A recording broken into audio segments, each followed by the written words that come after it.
Chris Denari with us from Indiana Pacers now. How are you, sir?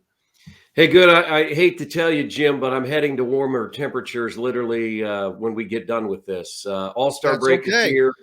My wife and I, we're going to head to Myrtle Beach, where our oldest son and his fiance live. So there should be some golf over the next week or so, I'm sure. So, yeah, so I'm escaping the rain. At least it's 50 degrees here in Carmel right now, so it's not bone-chilling cold. What is it? I wonder what the temperature is down there in Myrtle Beach right now. What's the forecast going to be? My son said on the day we're leaving, I think on Wednesday, it's supposed to be 82. So I think it's going to be in the 70s, high 60s, 70s. That's more than fine by me. Absolutely. That works. Congratulations. Hey, good for you. I'm happy for you. I know what it's like to try to sneak in and get those little days here and there. Pacers, for a team that's not winning, there's positive buzz around this program. And we were talking about it off air, and it's because everyone knows that the Pacers don't tank. The losses are legit, but they also know that they're doing something about it, that they're trying to do something about it, and they see that something is being done about it. Yeah, they made a number of one major trade. I guess you could say two. The first one was Karis LeVert to Cleveland for the expiring contract of Ricky Rubio and Cleveland's first-round pick, meaning the Pacers will have 2 first-round picks this summer. And where the Pacers are right now with their own record, that could easily be a top 5 pick. And then they made the blockbuster, if you will, trading Domantas Sabonis, Justin Holiday, and Jeremy Lamb to Sacramento, getting Tyrese Halliburton, who was all rookie a year ago, Buddy Hield, and Tristan Thompson. Now, we found out last night after Thompson had 17 points, the Pacers today are waiving him so that he can sign with a contender. I'm sure that was an arrangement that was made. He's a veteran, and he's going to sign with Chicago. But the two pieces that the Pacers really wanted in that trade, one was Halliburton, and he has not disappointed in his first 4 games. And Buddy Hield's a career 40% three-point shooter. And then probably the trade that I'm really intrigued by is seeing Jalen Smith. You guys following the Big Ten watched him at Maryland. He was drafted number 10 by Phoenix a couple of years ago. Really didn't factor in because they're trying to win a championship, so they're really not into player development. And he has played very well for the Pacers in his first 4 games. He also played very well back in December and January when DeAndre Ayton was out for about 6 games. He averaged 15.7 rebounds. The crazy thing about this is Phoenix did not pick up his third year on his contract. So ultimately, he becomes almost a free agent. The Pacers can only pay him at the level of what his salary was. They can't go higher. So another team could give him a multi-year deal for more money. So it'll be interesting to see what happens, but I'm very bullish on Smith. He's a lot like Isaiah Jackson. He's a live wire. He's a pogo stick. He can shoot the basketball. So I think, Jim, to your point, people are really excited about the future. And, that's what you have to do. And, I just saw somebody post about the Pacers can only sign him for $4.5 million. You're correct. He's almost going to play too well for the Pacers to keep him. But you never know. I mean, you never know. Maybe there's an opportunity that he says, hey, I like it here. I'll take a shorter deal. We'll have to wait and see. And you know what? I'll let Dustin take over in a minute because this is where he flies. But, I look at what the Celtics have done.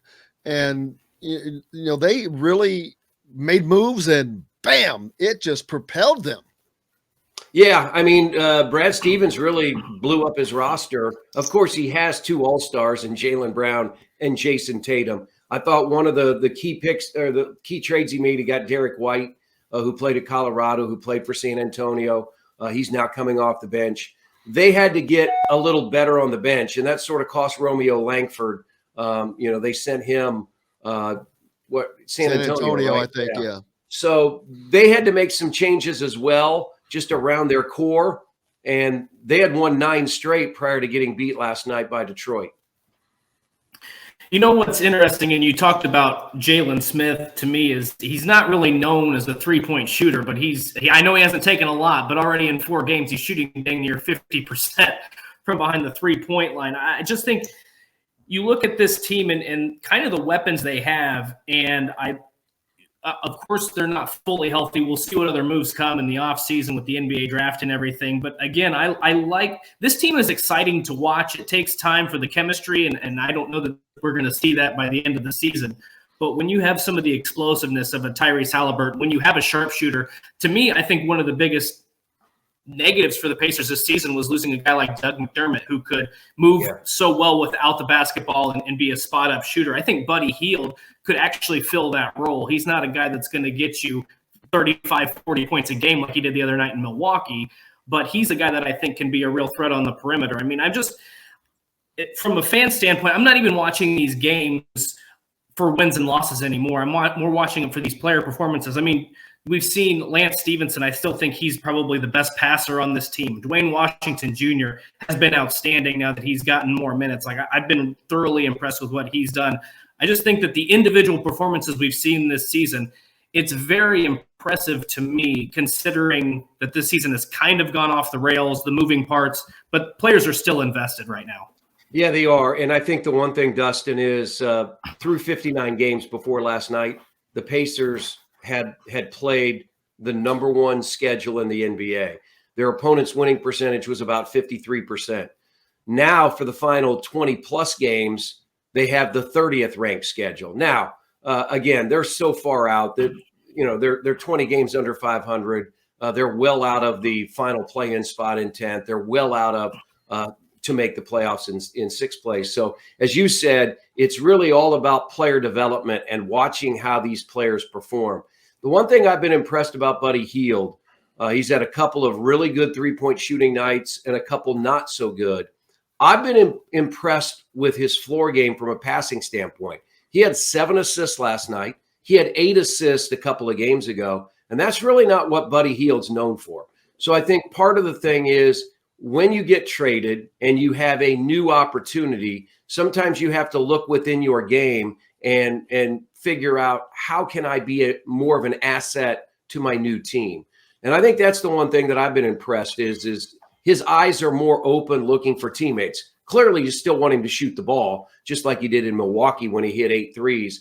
But I think he's trying to become a better all-around player. I think it also helps for both Tyrese Halliburton and Buddy Hield, who have become good friends, that they both came together. Yeah. And I think that's been very important. And I think even though Tristan Thompson will be gone now, I think just his arrival for the first 4 games helped those 2 guys also from a comfort level.